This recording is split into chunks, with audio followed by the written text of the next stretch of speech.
Abba wai yanzu da takarar shugaban kasa na ka kace wa rubutu? Shi nake wa.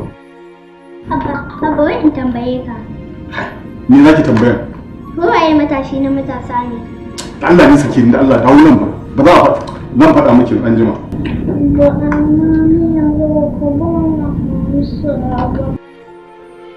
Abubuwa za ku zaɓa mana a zaɓen 2023 ne. Mama ba za ki bar ni in yi karatu in yi rubutun nan ba ko? Ai za a zaɓa muku mutumin kirki ko? Abba, to tun da ba za ka faɗa min ba na san waye matashi na matasa. To mama aikin nan dai ba za ki bar nan aikin nan ba. To mama ni dai na aje komai da komai zo nan gaya min me kike so ki gaya min dangane da matashi na matasa. Abba, matashi na matasa shine Yahaya Bello. Allah.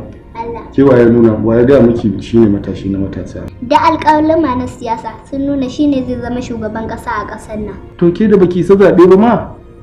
Wani zaɓe zaki? To duk da ban isa zaɓe ba ai abba ina da haƙƙi da ƙasa ta Najeriya. In ku kuka zaɓa mu kuka zaɓawa. Idan kuka biyewa kwaɗayi da son zuciyarku mu kuka cuta ai abba. Oki na gane. Gaskiya ne mama maganar ki abin dubawa ce kuma maganar ki tana kan hanya abin da ya kamace mu kenan shine matashi mai karsashi mai jini a jika shine matashin da zai dawo da Najeriya cikin hayyacinta shine matashi kwaya ɗaya tilo da ya rage mana a Najeriya wanda za mu ɗora burin mu a kansa kuma in Allah ya ba za mu ji kunya ba kwan assalamu alaikum Yahaya dan gallo assalamu alaikum da man kere kinnan Yahaya dan jallo Yahaya da kai magana ka dan gyara zaman nan mama ba za mu bari mu biwa kwaɗayi da son zuciyar mu zaben Yahaya Bello da abin da ya shuka da shi za a girba amma su wa'ancan tsofaffin za su shuka amma kafin su a girba sun mutu mama za mu zaɓa muku abin da kuke ki ai mu rayuwar mu ta riga ta tafi taku ita ce abar kallo lalle Yahaya Bello akwai wani sirri da yake tattare da shi har ƙananan yara suka fi mu tunani suka fi mu hangen nesan cewar